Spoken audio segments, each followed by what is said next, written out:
Not gonna lie, this Freetress bombshell wig looked good straight out the bag, but I wanted to do a little more shaping to it. So I wanted the front layers to come right under my jawline. I thought that would be really nice, very sexy, sultry type of look, framing the face. So you see me just cutting down at a diagonal and just making sure it cups right under the jawline.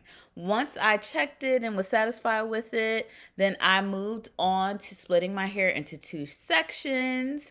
And then I wanted to thin it out. It looked kind of bulky to me. So I'm just, again, taking my scissors, going down in a diagonal motion, and that's so you won't have blunt ends. I don't want that. I still want the layers to be there. I want it to flow really nicely, and cutting this way helps.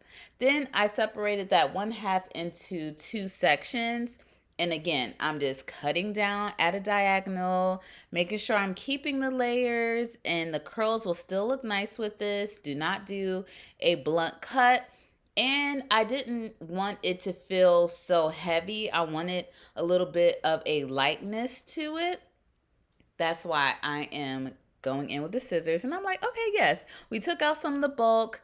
I like how it's laying now. And I'm just going over to the opposite side to do the same exact thing.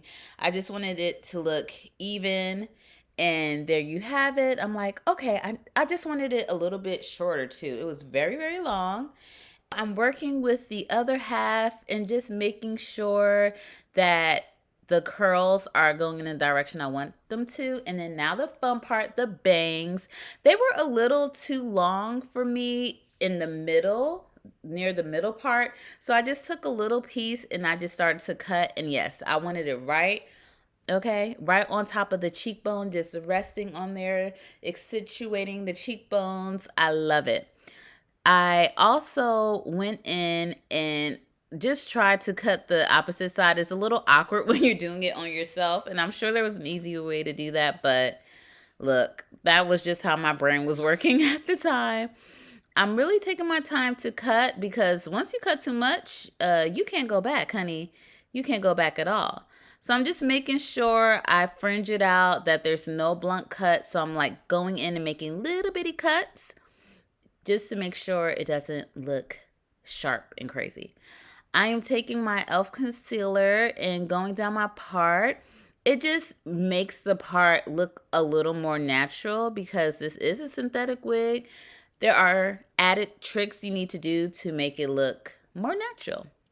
And this step always helps. I would not skip this step at all. Take that concealer and go right down that part, honey. And there you have it. I love the way this turned out. Get y'all this Freetress Equal Bombshell wig ASAP and in a hurry. Thanks for watching. Bye.